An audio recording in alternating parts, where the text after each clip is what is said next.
Hi everyone, welcome back to my channel. My name is Lacey, I'm the owner of Milky Candles, and I make videos about life in my 30s. I've had a couple launches being a business owner, and I've learned a couple things along the way. I personally feel like I have a lot to learn still about my email list, about marketing on social media, about just in general spreading the word about your product. But I have learned a couple things that I do think are relatively helpful, and so I'm gonna share those things with you today. Oftentimes when we launch products, we don't really take into consideration the timing of it outside of, is it for a specific season? So it's important that we consider our timing in order to make it make sense. If you just launched something last week, you probably shouldn't be launching something this week. Now, of course, there's exceptions to every rule. Maybe you are intentionally launching a new item every week, building up to like a bigger thing. That might be different. Some people have had luck launching everything at one time. Some people have had a lot of luck launching little bits and pieces, kind of like leading up to a bigger launch. For example, launching a brand new product in the summer probably isn't going to be as successful as if you were to launch it right between fall and winter, or even towards the end of winter. That's more so for candle making specifically, because people tend to have candles in their home when the months are a little bit cooler. If I just launched my fall line, it might not make sense for me to launch a new candle in my classic collection, because people are probably only going towards the fall line. So maybe I'm gonna wait until the dust settles with the fall launch in order to launch this and kind of create excitement about new products continuously coming into the line or the company, the brand. Aside from timing, just like throughout the actual month or throughout the year, try to also consider, when are your people online? Take a look at your analytics and think about how often you are getting sales in different time frames of the day. It might not make sense for me to launch something at 6:30 in the morning if I look at my analytics and see that most of my audience is on Instagram or on YouTube or even purchasing from me in the evening. Something else to take into consideration that isn't always possible when you are building a new business, but you could figure out your own ways to do it. What is the incentive? Are you offering something for first time purchases, or for the first 3 orders you get free stickers, or you get a wick cutter, or you get something that is basically a little freebie for being one of the first to purchase? Sometimes the incentive is that it's just limited edition and there are this many and that's it, and there aren't going to be any more. Even something as simple as launching with like a 10 to 20% off discount, depending on what you want to offer, would be a really good option as well. Especially because for me, I would rather hit hard with the inventory in the very beginning and sell a lot of that inventory in the beginning than sort of get to the end of a season if it's a seasonal product, and then it turns out that you have so much stuff left over that then you have to run a sale in order to get rid of it, which really goes against scarcity marketing. The people who come back to support you time and time again will likely be those people to purchase it. And so sometimes what I like to do is just offer them something kind of like as a little thank you for me. Thank you for being one of the first. Thank you for showing your loyalty, whatever the case may be for you. Here's 10, 15, 20% off because of that. Think about whether or not there's an incentive for someone to purchase from you sooner rather than later. One of my least favorite things to think about and do is the social media marketing, or really, honestly, marketing in general. I'm not terrible at it, but I do see where I could pick up the pace a little bit. I think it's important to give people an ample amount of time to be excited about something coming out. You have to remember that you might post something 1, 2, 3 times, and most of your followers might not even see it. It astounds me the amount of people that are still asking me where my cement vessels are, because I've been so,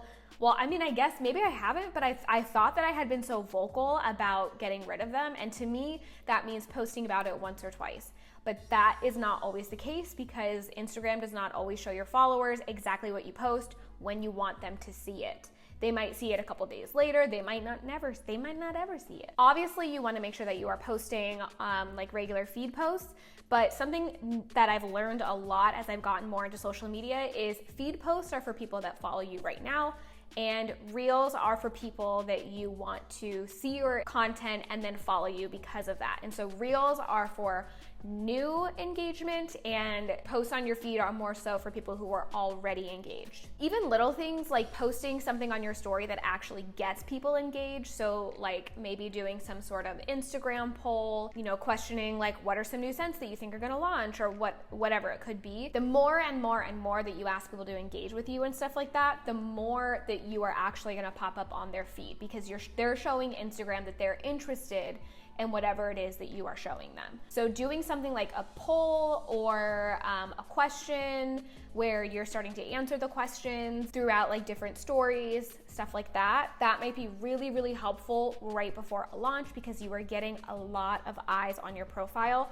before you launch that product. So in addition to obviously posting on social media, you want to build that email list. You want to. And there needs to be an incentive for signing up for an email list, usually like a percentage off. Email usually shows a little bit more engagement when it comes to coming back onto the website and purchasing something. Continuing with social media, and I talk about social media so much because it is honestly the free way of marketing and advertising. There's so much opportunity for growth because of social media. I am not really a TikTok user. I mean, I have one, but I don't use it as often as I do Instagram, and I'm not actively working on growing that platform. I'm more so focused on growing Instagram. But being consistent with posting before, during, and after a launch is really, really important. I know that's like, okay, Lacey, then that means like just stay consistent with posting. Yes, you definitely should. But I understand that sometimes we get so busy, we fall off, we're doing everything by ourselves. So a couple weeks before, during, and a couple weeks after,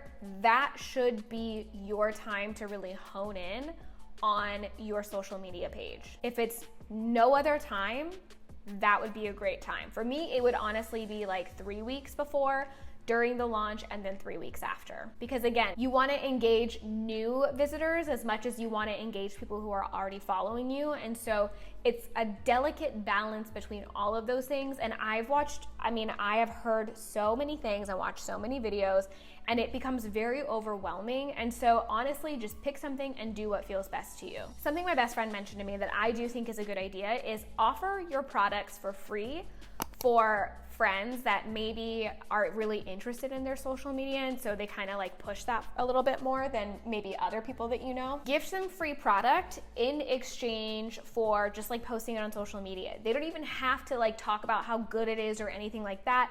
If you feel like maybe that's a little bit of like false advertisement, which hopefully you believe in your product enough to be selling it to people in the first place. But offering free product in exchange for posting, it's just exposure. Like all you're asking for is exposure. A little bit out of your pocket, but is a great way for people who maybe are not in your direct circle to hear about you. There's a lot of people who have been really supportive of my small business that I have maybe had 1 or 2 conversations with in person, but they're a friend of a friend and I know who they are, and they've been so kind to support me.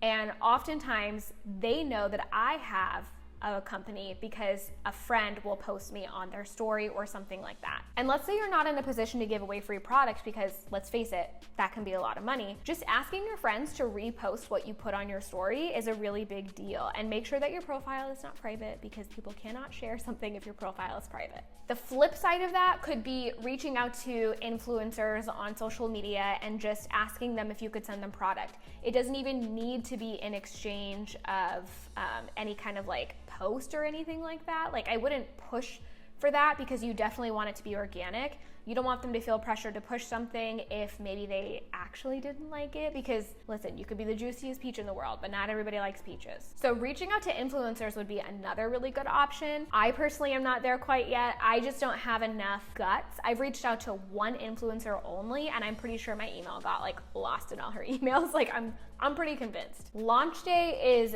stressful for me because I always have incredibly high expectations. And I personally just need to learn how to lower those just a tiny bit, or maybe not. And I stress myself out a lot because I'm like, okay, it's launch day, it's launch day, it's launch day. And then I'm like, crap, I forgot to post on this day. I didn't post a reel. I didn't do something in my feed. I haven't told anybody in my like circle. I haven't sent anything to anyone. Sometimes launch day just happens like that. And it's very important to keep maybe some sort of schedule about 2 or 3 weeks in advance, just to help remind you, oh yeah, tomorrow's the day that I need to post something on Instagram, so maybe today I take that photo, or maybe that's the priority for tomorrow. If you have any other tips for how to have a successful launch, go ahead and put that down below in the comment section. Thank you guys so much for watching this video. I love you even if you don't love me back, and I'll see you in my next video. Bye.